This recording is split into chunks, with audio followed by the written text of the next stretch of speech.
Бүгінгі сабақта біз шоколадтан гүл жасап үйренеміз. Шоколадтан гүл жасау үшін бізге силиконовый формалар қажет. Силиконовый формалардың барлығы бұлар силикондар пищевой силиконнан жасалынған. Олар жұмсақ, яғни ішіндегі гүлдерді шығару өте оңай болады. Бұл менде мини розочкалар басында алған болатын, уже 4-5 жылдай болды. Міне қараңыздар, кішкене жыртылса да мен онымен әлі жұмыс істеп жүрмін. Мына менде малинкалар.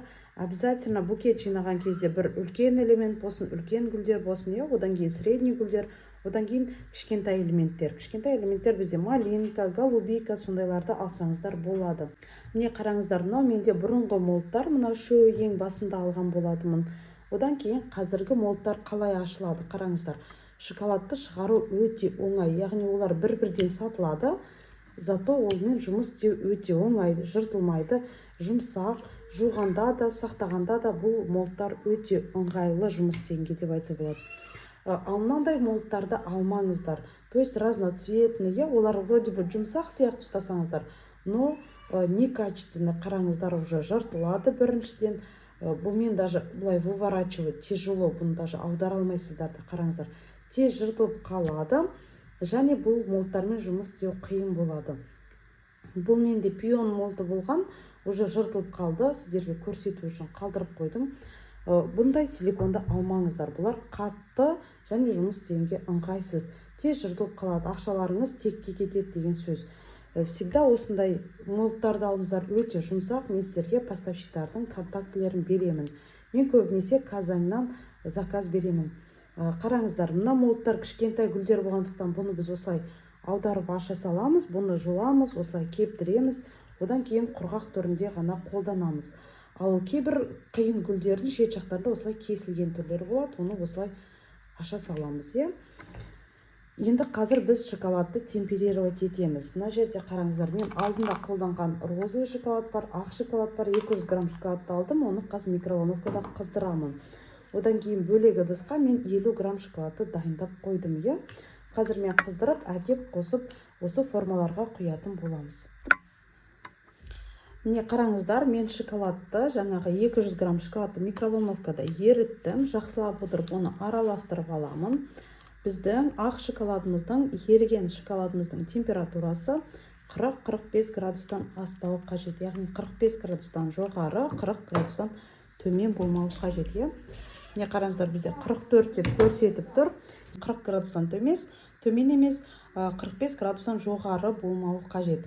Енді еріген шоколадымыздың үстіне біз жаңағы 50 грамм ерімеген суық галеттарымызды қосамыз. Одан кейін оны жақсылап отырып осылай араластырамыз. Яғни бұл ерімеген шоколадтарымыз осы массада толығымен еріп, бізде бір сұйық масса пайда болу керек. Бұл пассив әдісі. Алдыңғы сабақтарда микроионмен жұмыс істеуді көрсеткен болатынмын. Микроионмен көбінесе жазды кездері темперирование жасаса жақсы. Міне қараңыздар, жақсылап отырып араластырып отырамыз. Сол кезде біздің галеттарымыз тез-тез ери бастайды. Қазір біздің масса толығымен еріген кезде оның температурасын өлшейміз. Яғни температурасы бізде еріген массаның рабочая температура шоколада дейді, жұмыс істейтін температура, ол бізде 31 градус, 29 градус. Яғни 29-дан төмен болмау қажет, 31 градустан жоғары болмауы қажет. Ал клубника шоколаде жазсаңыз, онда оны 34 градусқа дейін көтерсе де болады. Жақсылап отырып осылай араластырамыз. Барлық галеттарымыз еруі қажет. Барлығы ергеннен кейін біз оны термометрмен немесе пирометрмен өлшейміз. Қараңыздар, менде шоколад 44 градусқа көтерілгендіктен қазір менде оның температурасы тек қана 34-ке дейін ғана түсіп тұр. Мен оған тағы да 4-5 суық галетті қосатын боламын. Яғни мен оның температурасын 31 градусқа дейін қазір төмендетуім қажет. Тағы да бір кішкене бөлігін саламын, салқын галеттарды. Одан кейін оны жақсылап отырып араластырамын. Яғни осы галеттар қазір ерігенде біздің шоколадымыздың температурасы сол керек бізге температураға дейін төмендейді. Яғни жаңа мен шоколадты қыздырған кезде 44 градусқа дейін көтердім. Соған дейін қызып кетті. 44 градусқа дейін көтергенде біз общий массадан 25% емес, уже 35-30%-ын қосамыз. Сол кезде біздің шоколадымыздың температурасы тез түседі. Ал егер де 41 градусқа дейін көтеріп, одан 41-42 градусқа дейін көтерсеңіз шоколадтың температурасына, онда общий массадан 25%-ын қоссаңыз болады. Жақсылап отырып араластырамыз. Мына коллеттарымыз толығымен еруі қажет. Қараңыздар, біздің коллеттарымыз міне толығымен еріді. Барлығы бір однородный масса болды. Кейде мұндай жағдай болады, иә?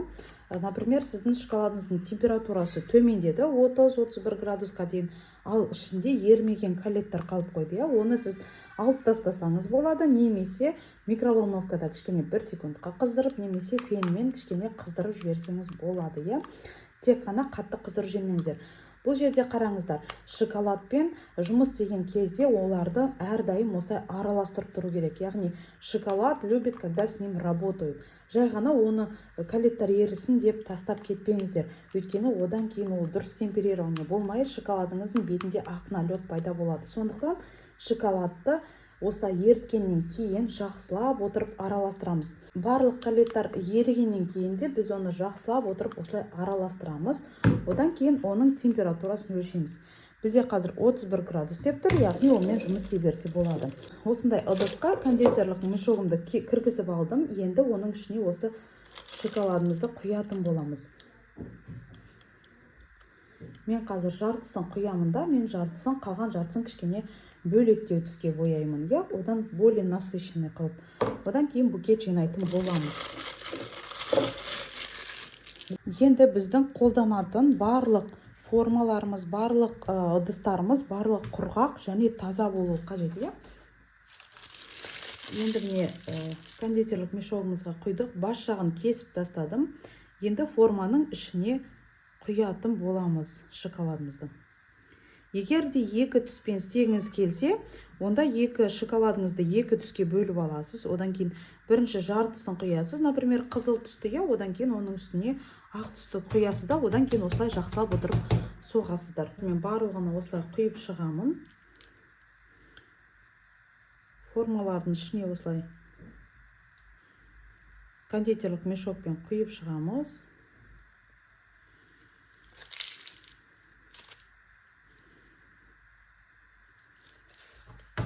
Одан кейін оның ішінен ауасын шығаратын боламыз. Ауасын шығаруымыз керек. Көріп отырсыздар, иә? Мынау пузыректар міне шығып жатқан, ол бізде ауа деген сөз. Міне. Оны біз осылай соққан кезде көрдіңіздер, иә? Барлық ауалар шыға бастайды жақсылап отырып. Жақсылап отырып соғамыз. Яғни біздің шоколадымыз осы ауалар шығып болғанша жақсылап отырып соғып аламыз. Енді мен қазір малинкаларға құйып жатырмын. Яғни шоколадпен жұмыс істеген кезде бөлменің іші қатты ыстық болмасын, және тез-тез жұмыс істеуге тырысыңыздар. Егер де бөлменің іші ыстық болып, сіз шоколадпен өте көп темперирование жасап, көп жұмыс істеп тұрсаңыз, ол темперирование процесі дұрыс болмайды да, одан кейін шоколадыңыз қолыңызда бөлме температурасында еритін болады. Мен қазір малинкаларға өстіп толық толғанша құйып алайын. Мен бұл жерде кондитерлік мешоктың басын жаппай тұрмын, өйткені қазір әртүрлі түске бояп, осы кондитерлік мешокқа құятын боламын қайтадан.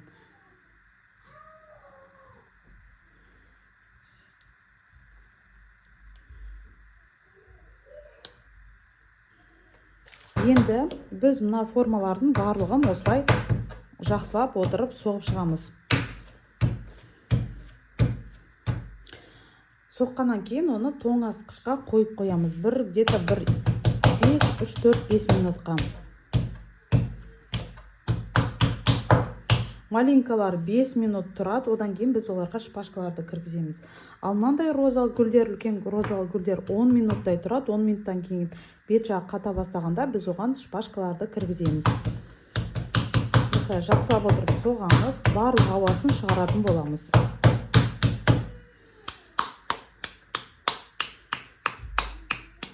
Қараңыздар, шоколадтан өзі ауасы шығып жатыр, иә? егер де ауасын толығымен шығармасаңыздар, мына жерінде гүлдер, лепестоктар барлығы сол жерге шоколад жетпей қалады да, олар бір әдемі емес, бетіп кесілген гүлдер сияқты болып қалады. Сондықтан біз ішіндегі ауасын толығымен шығаруымыз қажет.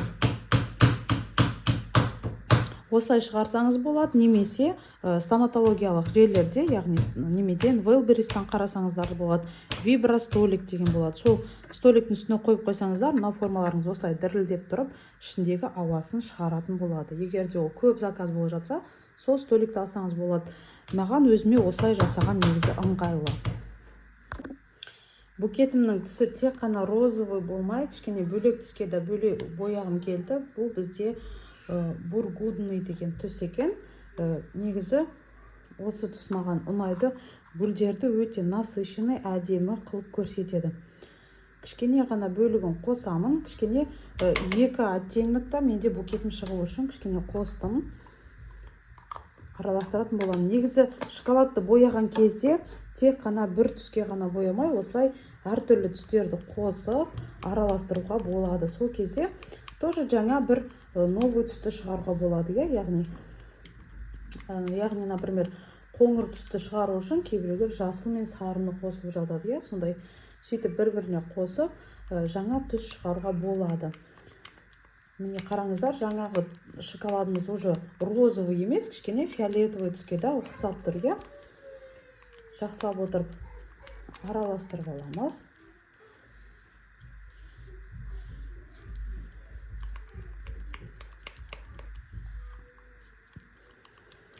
Біздің шоколадымыздағы красителіміз толығымен ерігеннен кейін біз оны қазір кондитерлік мешокқа құйып, қалған формаларға құйып шығатын боламыз. Негізі осы шоколадны гүлдің түсіне байланысты упаковкасында таңдасаңыз, өте әдемі, гармоничны болады всегда. Енді біз оны қазір формаларға құйып шығамыз. Формаларды таңдаған кезде де әрбір фотоның астындағы размеріне қараңыздар және оның граммына қараңыздар. Яғни қатты үлкен, қатты ауыр гүлдер, олар қымбатқа шығады. Мен осындай кішкене объемный гүлдер, но и размері қатты үлкен емес, немесе весі қатты үлкен емес гүлдерді аламын. Мен осылай құйып алдым, енді оны осылай соғатын боламыз. Қараңыздар, бұл формалармен жұмыс істеу оңай. Өстіп мыжысаңыздар, жаңағы шоколадымыз ішіне толығымен кіріп кетті, жапырақтарына. Осылай барлығын өстіп мен мыжып шығатын боламын. Жаңа толып тұрған шоколад, қараңыздар, ішіне кіріп кетті. Осылай соғып аламын. Мына розаныкі кішкене қиындау, мына гүлдікі. Содан кейін оны осылай соғатын боламыз. Бұл жерде бір жақсысы, осындай прозрачный гүлдерін сыртынан көруге болады. Яғни біздің шоколадымыз барлық жапырақтарына кірді ме, соны осылай қарап алсаңыздар болады. Ал егер де жаңағы сияқты мынандай болса, мынадан сіз көре алмайсыз. Сондықтан мен всегда айтарым қыздарға, всегда силиконды осындай прозрачный силиконмен алыңыздар. Олар кішкене қымбаттау болады, бірақ енді сізге 4, 5, 10 жылға дейін ол дұрыс қолдансаңыз, сізге 10 жылға дейін ол жұмыс атқаратын болады. Енді жаңағы ішіне кіріп кеткен шоколадтардың үстіне тағы да шоколадты құямыз біз.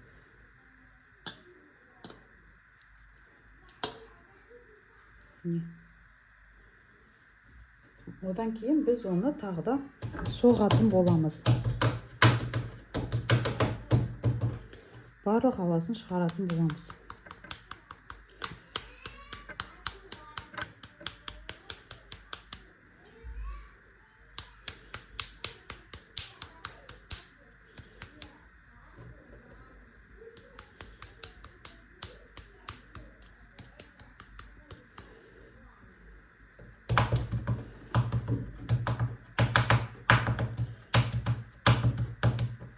Егер де біз осы гүлдерімізді формамызды өстіп соққаннан кейін шоколадымыз осылай бетінде тұрып ішіне кірмей тұрса, онда ішінде яғни біздің шоколадымыз толығымен толды деген сөз. Егер де біз осылай тағы да соққаннан кейін ішінде тағы да орын қалса, онда біз тағы да шоколадты үстіне құятын боламыз, иә. Өйткені біздің гүліміздің ортасы тесік болып қалмауы қажет. Барлық ауасын шығарып аламыз. Қараңыздар, тағы да шоколадты құямын.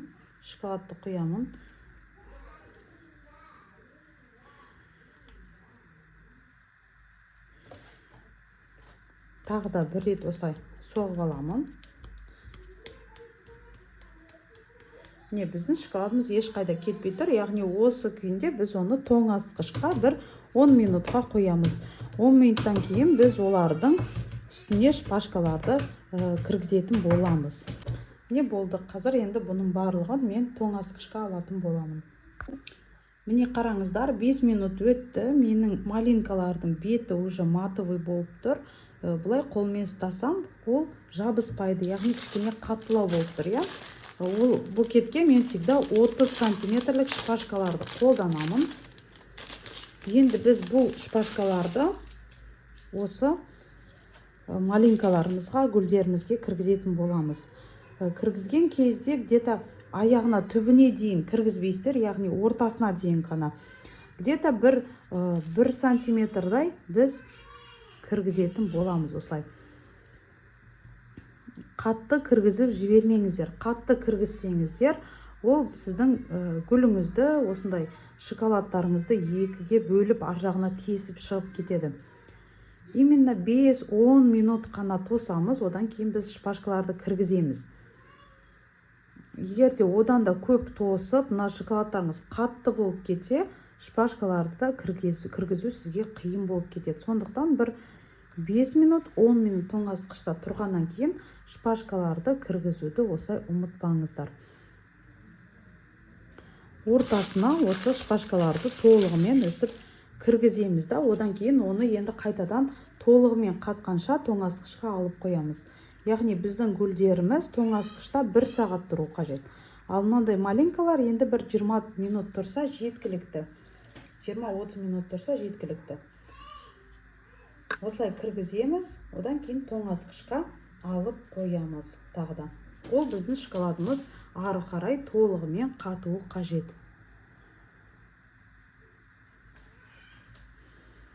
Міне бізде осындай малинкалар. Қазір қатқаннан кейін шығаратын боламыз. Міне қараңыздар, мына гүлдерімізді тоже 10 минут өтті. Тура қатты жақсылап отырып, оларды. Оларға да біз қазір шпажкаларды кіргіземіз. Енді бұл жерде біз спиральный техникамен жинағандықтан қай жерге қойсаңыз да без разницы, яғни ортасына кіргізесіз бе, шет жағына кіргізесіз бе, ол уже бұл жерде не играет роли. Мен көбінесе өзім бұрыннан бері үйреніп қалған, кішкене гүлдің мына ортасына емес, шет жағына осылай кіргіземін. Шпажкамызды тоже 1 сантиметрлай кіргіземіз. Тесіп жібермеуіміз қажет. Одан кейін енді мына гүлдер где-то 50 сағаттай, 50 минут 1 сағаттай немесе тоңазытқышта қатуы қажет. Толығымен қатқаннан кейін біз оны формадан шығаратын боламыз. Егер де сіз ерте формадан шығарсаңыз, сіздің гүлдеріңіздің барлығы сынып, қолыңызда еритін болады. Енді тоңазытқышқа алып қоямыз. Қазір тағы бір түрін көрсетемін. Мен мына жерде 100 грамм шоколадты алдым. Жаңағы қолданған ыдысымның ішіне салдым. Енді оны мен микроволновкада ерітетін боламын. Алдыңғы сабақтарда көрсеткен болатымын. Бұл колеттарды мен қазір 34 градусқа дейін толығымен ерітемде, оны формаға құя беремін.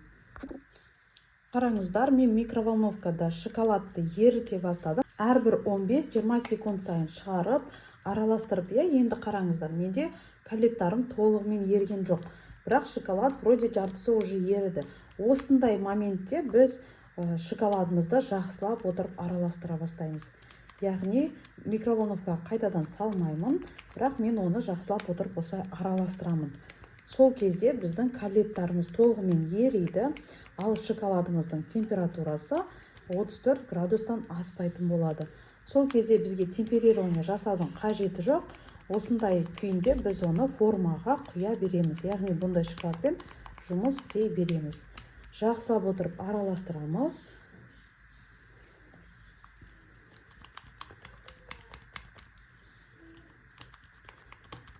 Жақсылап отырып араластырдық. Міне қараңыздар, коллеттар вроде бы еріді, бірақ енді бұл шоколадым қою болып тұр, иә?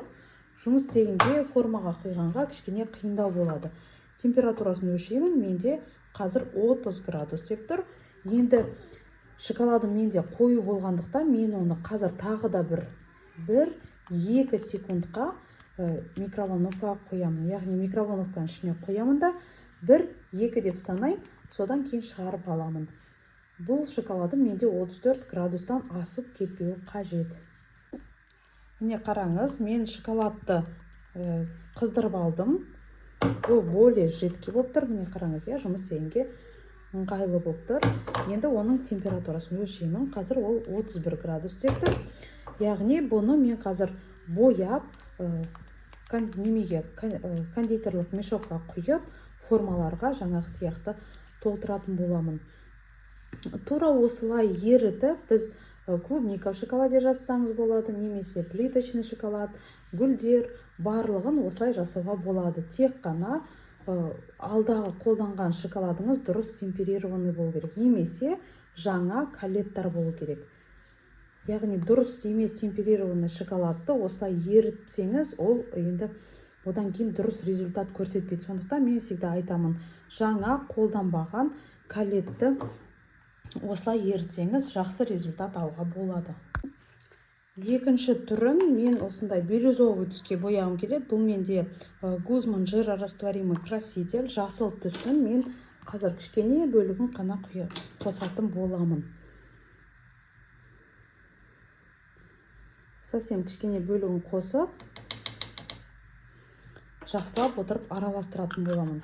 Бұл жерде қараңыздар, красительдерді сіздер басында қоссаңыздар болады, яғни шоколадты ерітпей тұрып қоссаңыз болады, немесе мен сияқты ерітіп алғаннан кейін де қоссаңыздар болады. Маған бирюзовый түс шығару керек, сол үшін мен кішкене жасылды аздау түсін қостым. Жақсылап отырып араластырдым.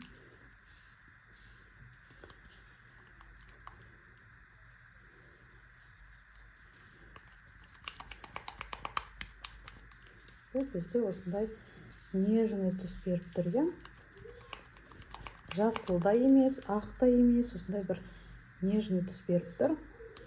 Может, камерадан көрінбей тұрған шығар, қазір шоколад қатқаннан кейін жақсы көрінетін болады. Енді бұны да мен қазір формаға құйып шығамын.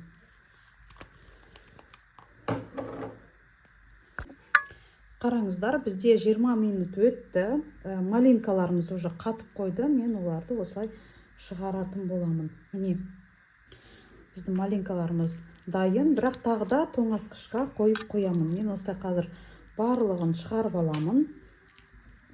Шығарған кезде мен қатты шпажкадан бұны тартпаймын. Өйткені біздің шпажкамыз шығып кетуі мүмкін, ал шоколадымыз әлі толығымен қатқан жоқ. Мен бұларды қазір 20 минут өткеннен кейін міне шығарып алдым. Силиконның жағын осылай ашамын да, астыңғы жағынан өстіп шығарамын. Енді қалған осы малинкалардың орнына мен қазір тағы да екінші партия басқа түсті шоколадты құятын боламын. Сол үшін мен қазір мына малинкаларды осылай шығарып алып жатырмын.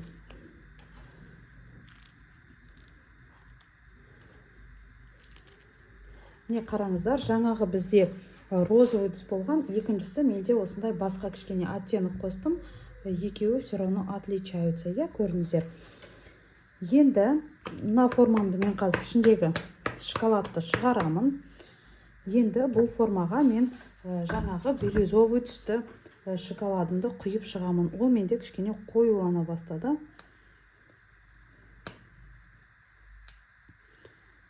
осылай құямын да тағы да тоңазытқышқа алып қоямын. Енді бұны тоңазытқышқа алып қоямын. Ал енді осы біздің дайын болған малинкаларымызды, букеттерімізді мен осындай пакетикке салып тоңазытқышқа қоятын боламын. Өйткені тоңазытқыштың ішінде бізде буланып кетпеу үшін, суланып кетпеу үшін, және басқа тағамдардың иісін өзіне сіңіріп алмау үшін мен осылай пакеттіктің ішіне саламын. Одан кейін оны жақсылап отырып осылай ораймын. Осы күйінде мен тоңазытқыштың ішіне қойып қоямын. Немесе контейнердің ішіне салсаңыз да болады. Мен өзіме осылай ыңғайлы. Одан кейін мен осылай тоңазытқыштың ішінде 1 айға дейін, 2 айға дейін сақтасам болады. Міне қараңыздар, біздің гүлдеріміз толығымен қатты. Холодильникте олар 1 сағаттай тұрды. Енді формадан шығарамыз. Формадан шығарған кезде мына форма оңай, шет жағы кесілген. Оны осылай выворачивать, яғни формамызды осылай аша саламыз. Сол кезде біздің гүліміз осылай әдемі болып шығады. Бұл Казаннан алған гүлдер. Мына жерде қараңыздар, ешқай жерінде кесігі жоқ. Мен оны осылай ашамын, тартамын. Тарттым, осылай аударып қойдым. Енді мен форманың мына екі жақ шет жағын осылай қысатын боламын. Міне қыстым, енді ақырындап оны шығарамын. Мына жерде менде тағы да бір лепесточек тұр. Ішінде соны сындырып алмай, ақырындап біз оны осылай ашуымыз қажет. Ашқаннан кейін тартамыз. Міне біздің гүліміз целый, яғни сынбай шықты. Мына гүлде бізде оңай алынады, кесілген. Міне қараңыздар, мына жерге шоколад кірмей қалды деген сөз. Немесе мен көп соққан жоқпын, немесе шоколад толығымен еткен жоқпын. Бірақ бет жақтарында қараңыздар, тесіктер жоқ. Енді мына мини розочканы шығарамыз. Ол үшін бірінші біз шет жақтарын осылай ашып аламыз. Ашқаннан кейін бұлай бір жаққа қарай еңкейтіп шоколадымыздан тартамыз.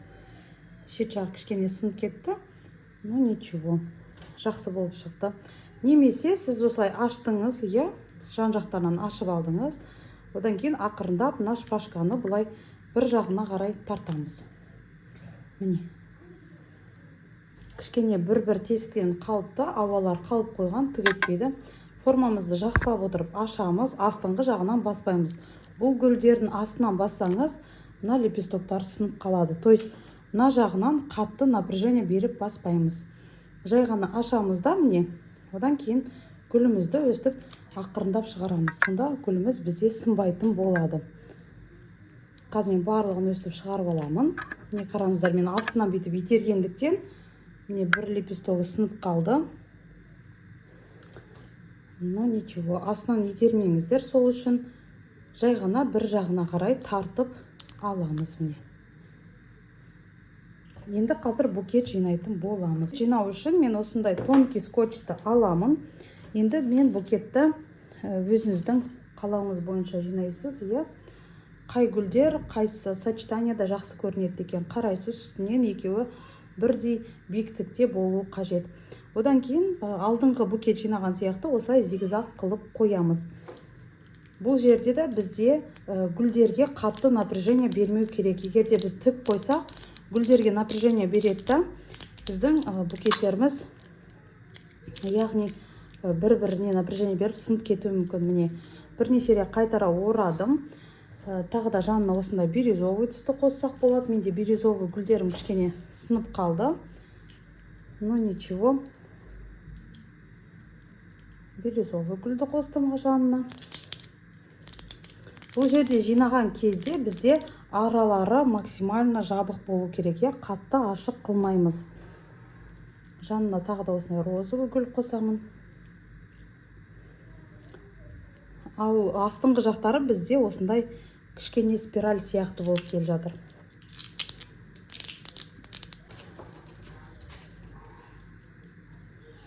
Мынандай гүлді қоюға болады. Бұлай тік қоймаймын, мен всегда бұлай қоямын.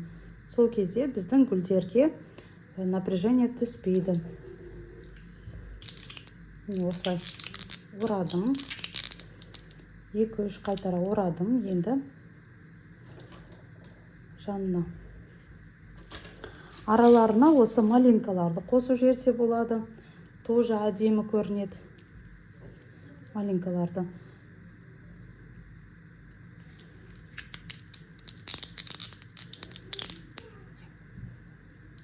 Мына жерге тағы да бір осындай гүлді қосқым келіп отыр.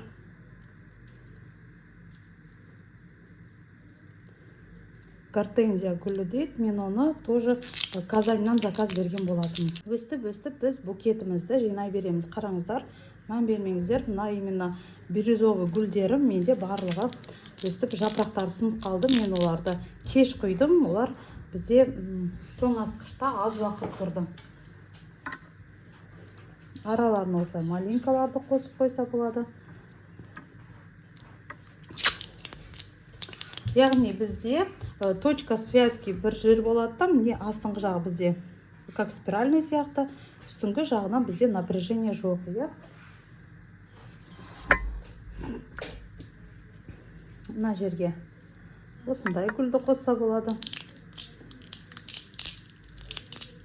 Маған ақырғы кезі осындай объемный гүлдер больше ұнайды, чем мынандай гүлдерге қарағанда, иә. Бірақ енді жегенге адамдар грамм аз болғандықтан осы гүлге заказ көп береді. Қараңыздар, мен бағана айтқаным, не шпажканы қатты тықпаңыздар деп, иә, кіргізбеңіздер. Не қарап отырсаңыздар, мына жерде шпажканың үші шығып қалды. Түк етпейді.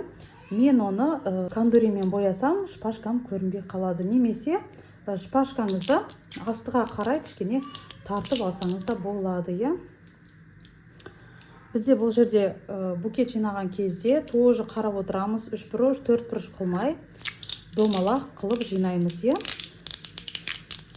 Бір қайтара, екі қайтара орасаңыздар жеткілікті, бірақ мен розаларым орындарын қозғалтпау үшін мен осылай 2-3 қайтара ораймын.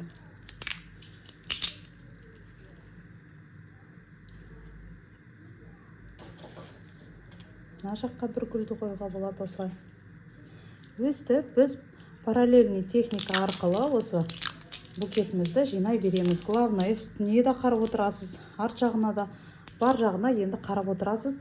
Және де сочетание цветов, я букет жинаған кезде всегда түс үйлесіміне де қараңыздар. Яғни қандай түстер, қандай немен түспен сәйкес жақсы көрінеді, соны Google'дан қарап алсаңыздар болады. Содан кейін любой букетті сіз әдемі, гармонично қылып жинайсыз. Міне бізде үстіне қарасақ осындай. Ақырындап мен мына жерін барлығын толтыра беремін. Мынандай объемныларды да көбірек қосып қоямын арасына.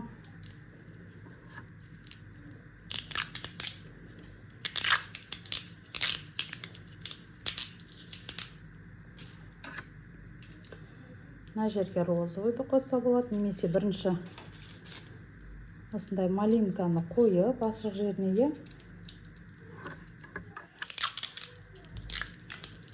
Малинканы қойдым, одан кейін жанына осындай гүлді қойдым. Өстіп, біз букетімізді толығымен жинап шығамыз.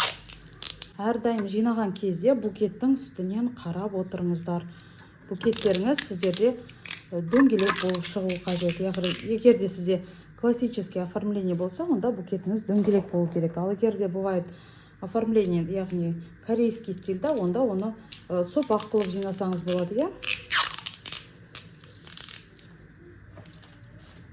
Мына бирюзовый гүлдерді де шет жақтарына кіргіземін. Енді упаковкамыз бізде осы бирюзовый түспен, розовый түспен сәйкес болу қажет, иә. Не қараңыздар. Төбесіне қараймыз, мына жақта бирюзовый бар, мына жақта бирюзовый жоқ болып қалды. Сондықтан мен мына жағына қазір бирюзовый гүлдерді қоятын боламын. Гүлдер немесе осындай малинкалар, соларды осы жаққа да көбірек қоятын боламын қазір.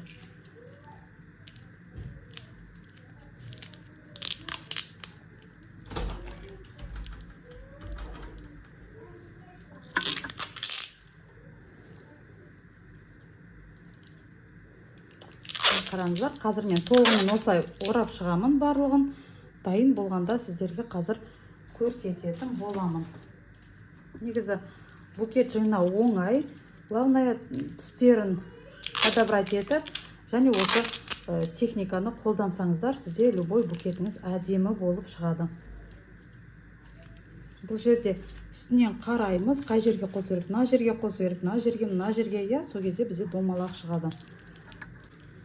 Үстіне қарағанда көріп отырсыздар, иә, мына жерлердің барлығына мен қазір осы кішкентай элементтерді қойып шығатын боламын. Яғни менде бұл малиналар. Осылай қоямыз, орап аламыз. Қараңыздар, енді мына жерін қазір жабатын болам малинамен. Тоже не қойдым. Жанына тағы бір малинаны қойдым. Так, мынау кішкене үлкендеу екен. Жіңішкелеу малина керек маған бұл жерге. Міне. 2 жіңішке малина қосылды. Орны жабылды, ашық жер. Өстіп, біз қазір толығымен өстіп орап шығатын боламыз. Енді мына жеріне саламын. Мен мына жерге более осындай бирюзовый түсті қосқым келіп отыр. Там осындай түсті қосқым келіп отыр. Міне, енді біздің ашық жеріміз жабылып қалды. Енді қарасаңыздар, міне, кішкене домалақтау, мына жерге мен тағы да бір кішкентайлау малинаны қоямын.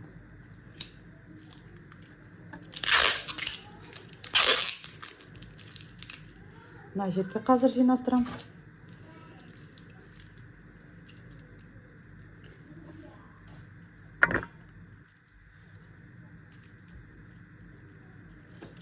Қараңыздар, иә? Енді мына жеріне қоям мен малина. Осындай кішкентай малинканың формалары болған негізі жақсы.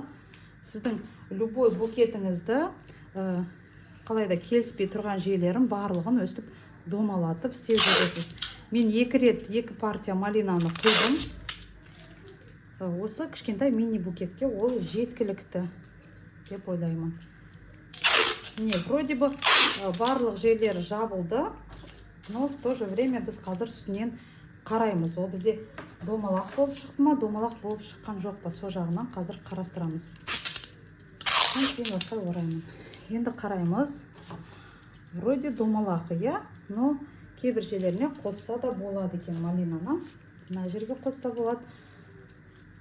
Біз үстінен қараған кезде бізге барлық неровностьтар, барлық қай жерге қосу керек, соның барлығы көрінетін болады. Мына жерге мен біреу қоссам болады.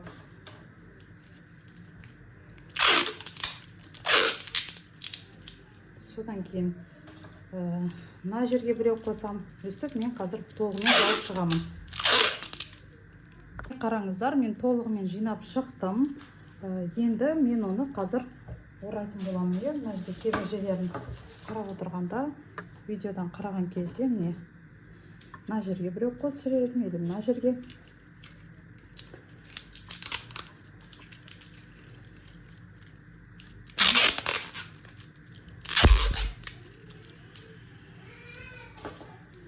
Мына жерге тағы біреу қосып жіберейін. Міне бізде осындай домалақ шықты. Енді қазір бетін слюдамен жабатын боламыз. Қазір дайын болған гүлдерімді ортасын кондуринмен бояйтын боламын. Бұл менде золотой кондурин.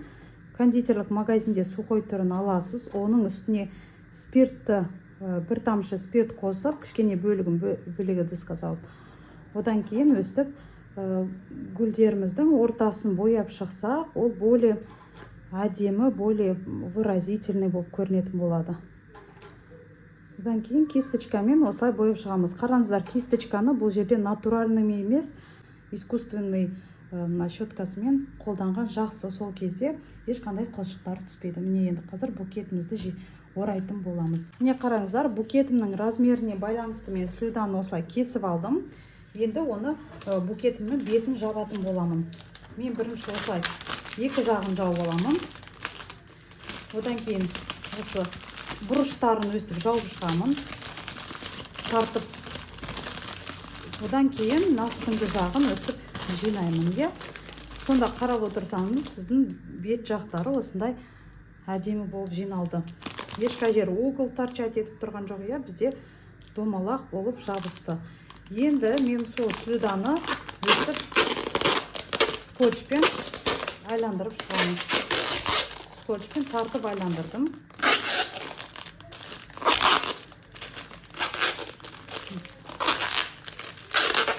Бұлай істегенім, өйткені біздің шоколадымызға басқа иістер кірмеу қажет, иә. Сондықтан біз оны слюдамен осылай жақсылап отырып жабамыз. Яғни бұл шоколад любой иісті, любой шаңды өзіне сіңіріп алады. Сондықтан оны слюдамен жақсылап отырып жабамыз. Қараңыздар. Енді мен қазір упаковкамен жинайтын боламын. Мен упаковкаларды әкелдім. Менде осы бирюзовый түске, тематика бирюзовый түс болсын дегендіктен мен осындай бирюзовый упаковканы таңдадым, иә. Қараңыздар, мынау бізде корейская бумага, тонкая. Яғни қасыгере көрсетемін.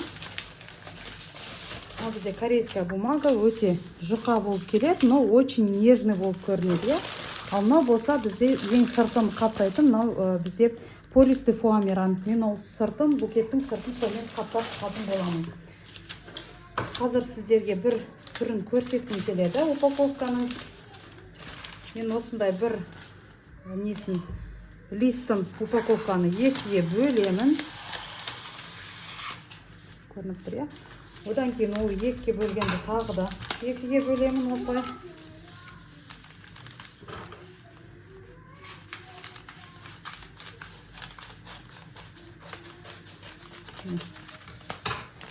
Бұларды біз кішкентай квадратик қылып қазір кесіп шығамыз.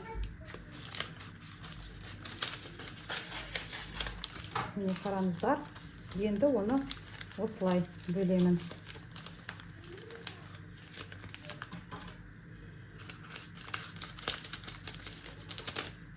Міне. Екінші жағында тура солай қылып қас кесемін.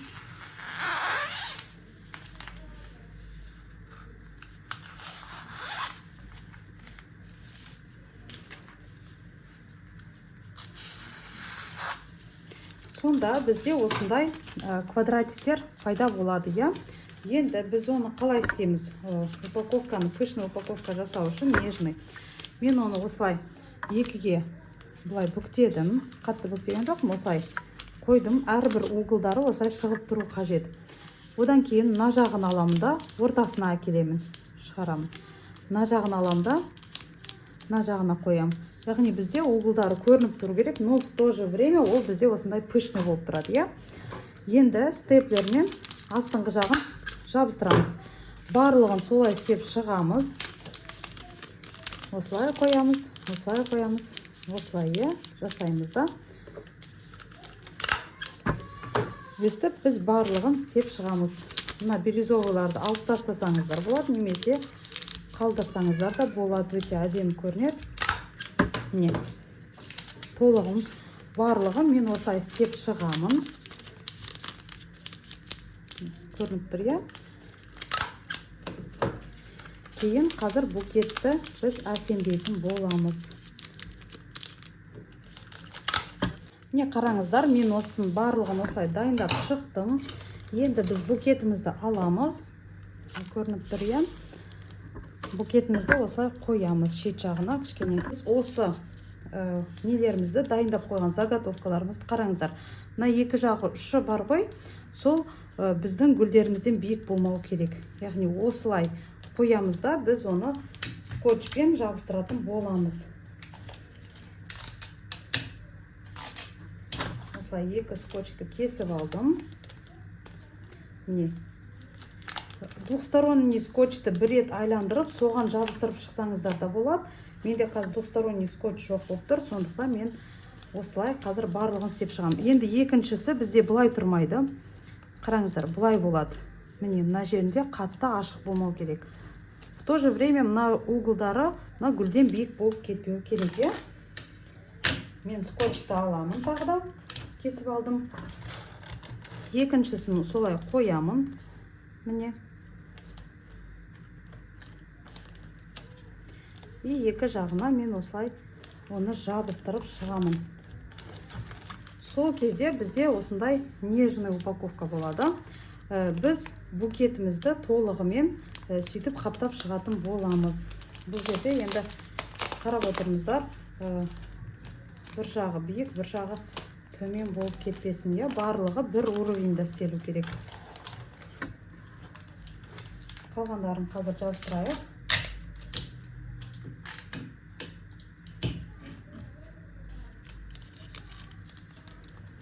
Міне осыны қойдым жанына.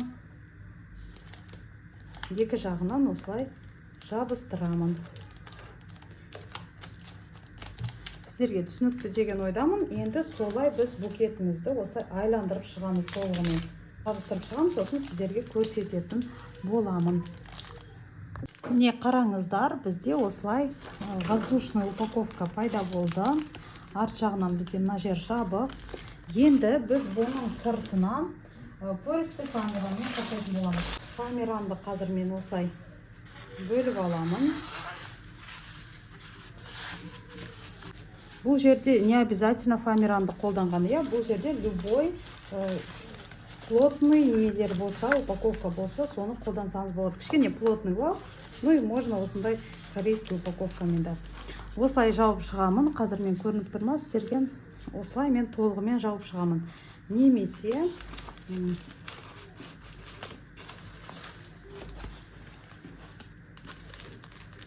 Немесе мен алдындағы видеода көрсеткен сияқты істесеңіздер болады. Міне листті қойдым. Осылай міне.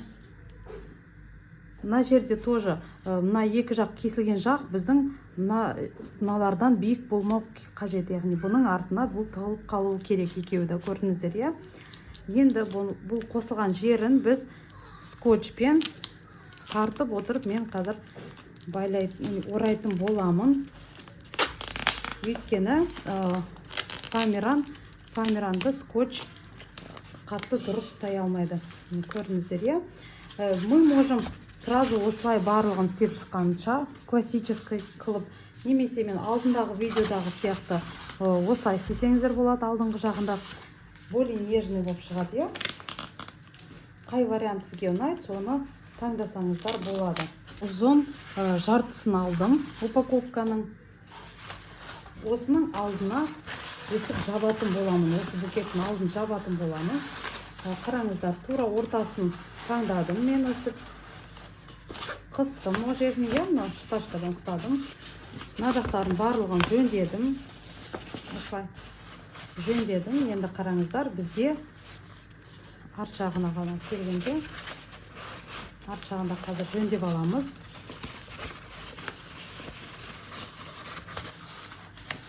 Көрініп тұр. Міне бізде бұл осылай болып көрініп тұр. Қараңыздар, сонда бізде осындай упаковка пайда болды.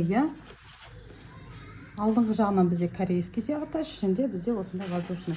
Алдыңғы жағын кішкене төмендетіп қойсаңыздар болады. Мына жерін, чтобы мына немелер юбочкамыз біздің көрініп тұру үшін төмендетіп қойсаңыздар да болады. Міне енді осыны жинаған жерін біз осы скотчпен жақсылап отырып орап шығамыз бір рет.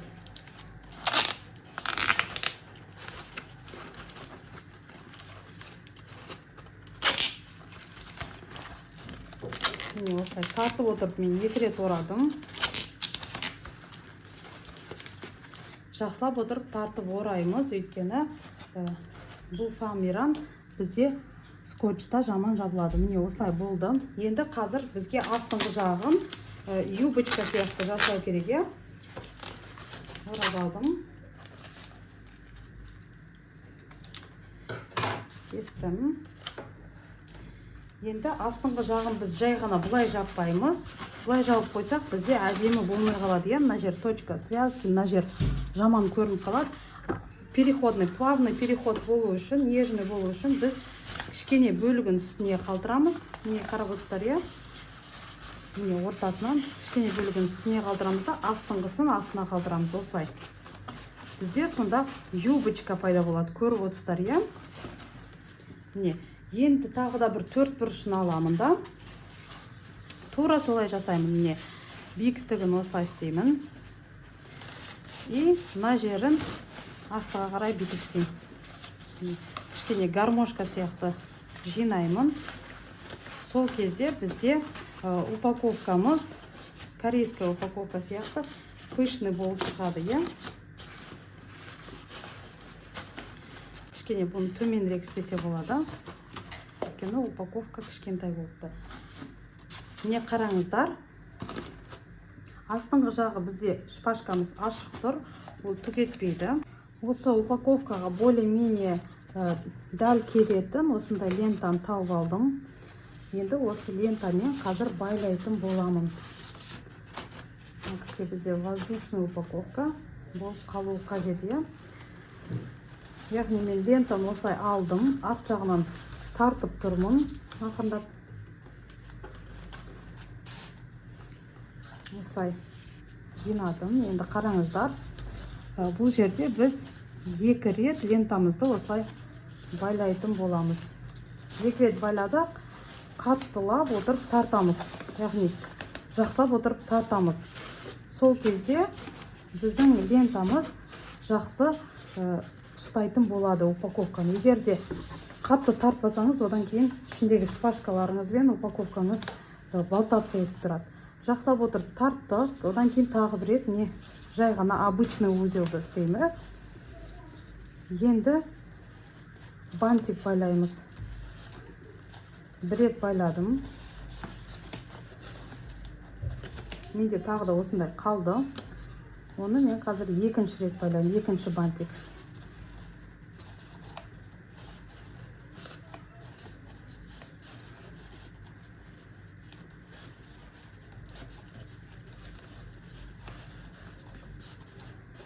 Бізде сол кезде осындай алдына қарай пышный бантик осылай пайда болады. Мына жерлерін әдемілеп отырып, қазір жақсылап отырып кесеміз.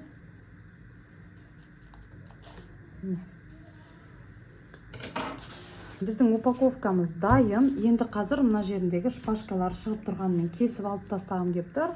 Міне бізде осындай нежный упаковка пайда болды.